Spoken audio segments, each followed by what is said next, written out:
Learning is going to dominate the metaverse and be a main driving force for adoption after gaming. But is that a good thing? The metaverse has been a hype topic for a little while and has dominated Google search trends to the point that Mark Zuckerberg changed Facebook's name to Meta and stated that he's planning on investing $180 billion over the next 10 years into his vision of interconnected virtual worlds. Now, while immersive technologies like virtual and augmented reality have been around for a little while, we're hitting a perfect storm in which real-time engines such as Unity and Unreal, headsets from Meta, Sony and Apple, 5G communications, blockchain, crypto and AI are all coming together at the same time. Companies like Microsoft are making huge moves to acquire games developers, and games like Roblox and Fortnite have shown how people can learn, play and communicate in virtual shared worlds. For learning, Meta's push is to transport people into digital twins of places like ancient Egypt, or be dropped into a shared virtual solar system to help them learn and collaborate more effectively. So is this the best use of the metaverse for learning? And will the metaverse kill traditional teaching methods? Well, as the founder of a company that uses AI and immersive technology like VR and AR to help people improve their soft skills and leadership ability, I'm going to look at 3 ways the metaverse will impact learning. But first, as it's essentially a PR term, let's look at exactly what the metaverse even is anyway. Now, the term metaverse was coined by sci-fi writer Neil Stephenson in his 1992 novel Snow Crash. Stephenson created the word to describe a 3D virtual space of a dystopian narrative, and now the term is used more widely. Snow Crash was published just 3 years after Tim Berners-Lee famously created the World Wide Web, meaning the notion of a metaverse has been around since the digital dawn. In 2003, Second Life was invented by Philip Rosedale. Its value for students and teachers was clear from the start, with best practices discussed globally by experts at leading events in the sector. Now the metaverse is a well-known entity driving inspiration across the web, with everyone relishing in its innovative elements for learning. Among the effects of the COVID-19 pandemic were the drastic changes in the workplace and school training environments. People tuned into Microsoft Teams meetings instead of socializing in classrooms and offices. The metaverse has the tools to host a destination that works both virtually and socially, with pre-pandemic lacking virtual innovation and the pandemic limiting social interaction. Now, VR and AR have been around for a little while, and I'm talking about the original virtual reality technology used by NASA, and I'm sure we all remember Nintendo's Virtual Boy. Virtual Boy, see it now in 3D. Immersive experiences have always been of interest to game designers and teachers, as they possess an ability to make digital interactions feel more human, more realistic, and basically trick your brain into believing you've been transported to a new environment. But how does being inside a virtual space actually help people to learn? Well, let's dive into a little bit of educational research to find out.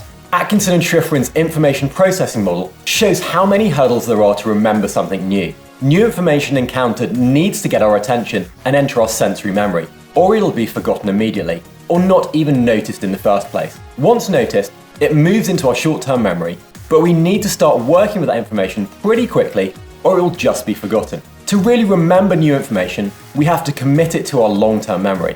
And this is a much more complex process of mapping new information onto our existing memories and emotions, and then practicing it to strengthen that connection.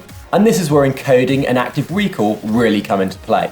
So how does this help VR? Well, there are 3 core uses of VR that map to information processing. Firstly, emotional state, then knowledge retention, and then knowledge transfer. Emotional state is important for learning, but often overlooked. If you want someone to remember something, you have to make them care about it. In VR, teachers have control over someone's senses, and so a better place to affect emotional states, whether it's creating excitement, curiosity, or perhaps a healthy bit of trepidation. To illustrate this, consider events that you can remember easily. There's likely a strong emotional or sensory element to them, whether this is a joyful day like a wedding, or sadness from a funeral. Once teachers have made someone care about something, they then need to get them to remember it.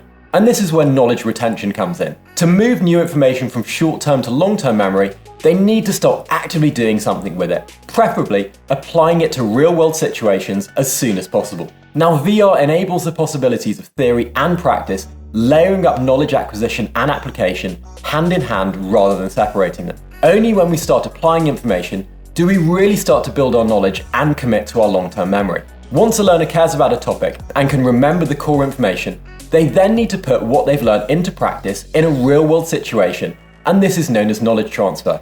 Even with on-the-job learning in the real world, there's a big jump needed when moving from carrying out a task supervised to unsupervised and doing something by yourself. This added responsibility of practicing and actually doing something by yourself without help then leads to repeated practice of a skill and master it. VR uniquely offers the chance to practice in a realistic replica of the real world and to fail safely and repeatedly without any real-world impacts of failure, which might put some people off from practicing a skill in the first place. This gives the learner confidence, but more importantly, helps to lessen the cognitive load and requires less mental effort to take the new information and conceptualize using it in the real world.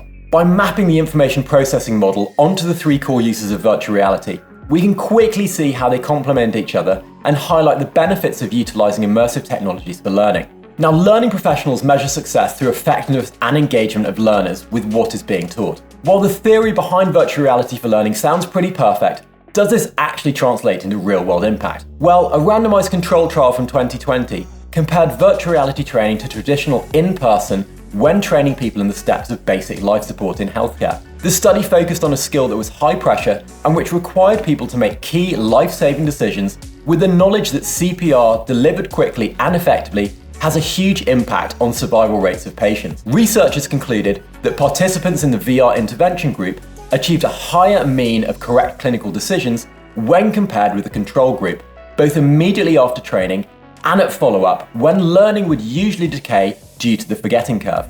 In addition to this, it was observed that the confidence scores of participants increased while anxiety scores decreased, and the mean time in making a clinical decision was much faster in the virtual reality group. So compared to traditional in-person training, VR helped people remember the information for longer, reduced associated anxiety with this high-pressure skill, and led to faster clinical decisions in a real-world test. And it's not just about training people on technical steps of how to do something. When I trained as a surgeon, mistakes usually occurred in a healthcare setting, not because people didn't know the technical steps of how to do something, but rather there was a breakdown in soft skills like communication, decision-making under pressure, leadership, or just empathy with what was happening. This is true for patients, where poor communication is the #1 cause of complaints against medical staff, and this is actually true in pretty much any industry. Traditional training typically uses lectures or role play with actors to put learners into scenarios where they need to deal with an angry customer or provide feedback to a colleague in order to develop soft skills. The problem here is that these training sessions are often episodic or one-off and are completely dependent on the teacher providing useful and meaningful feedback. The teacher's opinion may often be subjective and influenced by their own bias, and there's no real gold standard for soft skills, only guidelines, since everyone has their own way of communicating. With the metaverse, learners can be put into safe and repeatable environments where they're tasked with talking to AI-powered avatars in a virtual roleplay. Avatar demographics can be changed quickly, and learners can work through multiple scenarios repeatedly in the fraction of the time needed for most in-person training. Importantly, learner decisions, their tone, their body language, and more can be captured as data points and then compared to other learners and fed back to learners and teachers to help them to improve. In real-world training, there's simply no way to create objective data points from things like eye contact. Now, PwC found that learners trained with VR for soft skills were up to 275% more confident to act on what they learned after training, a 40% improvement over in-person classroom learning, and a 35% improvement over e-learning. And my company found that learning retention could be improved by using VR in upwards of 230%. VR and AR learning experiences have the ability to surpass the passive, tell and test click-through methods that we know lack engagement and efficacy in e-learning. The dynamic, highly interactive and often emotionally realistic content created by immersive technology allows learning professionals to reach learners in a much more meaningful way. Learning in the metaverse can connect learners from all over the world and empower them to interact in meaningful ways while providing unprecedented accessibility. That learning is more interactive and impactful by allowing us to simulate everything from a conversation to a surgical procedure.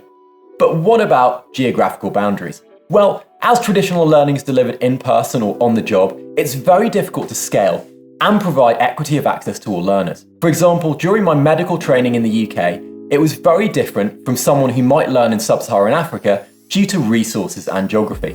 In fact, the experiences and clinical encounters and operations that I was exposed to in one hospital might be very different to those experienced by someone else in a hospital just down the road or even in the same hospital but on a different day. This variability is natural, and traditional training often overcomes this by opting for what is known as competency-based training, where learners need to achieve basic competencies in certain skills or tasks. But it's still not great, and when in-person and on-the-job training was restricted by the pandemic, learners in healthcare and beyond saw their training time extended. Immersive training in the metaverse can help to standardize training, reduce variability, and improve equity of access for learners, since anyone can be transported into a shared, identical environment and receive the same high-quality learning experiences. For example, imagine the benefits that a first-generation college student would reap by experiencing a virtual university classroom. Think about how much the staff in a rural hospital could gain from immersive training on cutting-edge medical techniques. Now consider these possibilities juxtaposed to the challenges our education system faces globally, as school students and the workforce face skills gaps and reskilling and upskilling deficits like we've never seen before, and academic programs struggle to keep pace. Now my next point is all about social learning and learning in a shared, safe environment, which are important for effective learning regardless of what's being studied. Being able to share information, bounce off a diversity of opinions, and work with others makes learning meaningful, relevant, and fun. Collaboration and social relationships are the foundation for an interconnected suite of skills. In her book, Becoming Brilliant, educational psychologist Roberta Golinkoff suggests that there are 6 things to consider when building up educational experiences for effective learning, known as the 6 C's. And they are collaboration, communication, content, critical thinking, creative innovation, and confidence. If we think about shared virtual worlds like Roblox or Fortnite, they possess all of these qualities, and players learn by working together, being innovative, communicating, and having fun. Add in some game design mechanics, and educators and learners have the tools to create engaging and effective learning scenarios for pretty much any occasion. We've also seen the effects of Zoom burnout during the pandemic, and the lack of human connection leading to people staring into their webcam but perhaps not interacting as they would in real life, and it being difficult for large groups or classes to allow for everyone to contribute equally. In the metaverse, a virtual classroom or virtual field trip helps to recreate that feeling of togetherness and being in person even if everyone is remote. Moreover, as Zuck mentions in his Meta for Learning presentation, the entire class can be transported to pretty much any environment, from space to ancient Rome, to help learners visualize and learn in a much more engaging way. For a similar effect, traditional learning would need to rely on video, expensive field trips to NASA, or simply use books and images which lack that engagement. Now, while this video has had a bit of a clickbait title, and learning in the metaverse has some huge upsides, as a surgeon, traditional in-person training will always be needed to help people to learn and reflect on skills and be coached following real-world environments. That being said,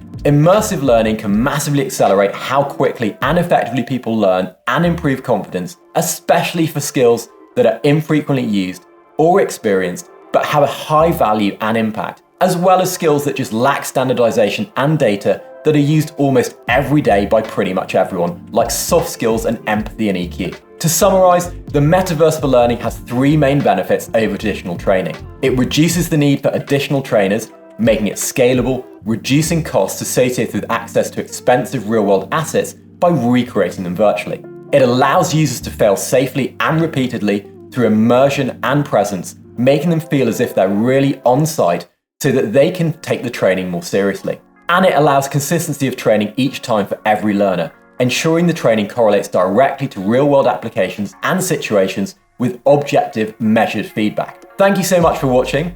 Thank you so much for being a subscriber to the channel. Do hit subscribe if you haven't already done so. And if you're interested in understanding more about how to build effective learning experiences in the metaverse, or you're a learner and want to stick to learning a skill, do check out this video on using game design for learning, and I'll catch you again in the next video.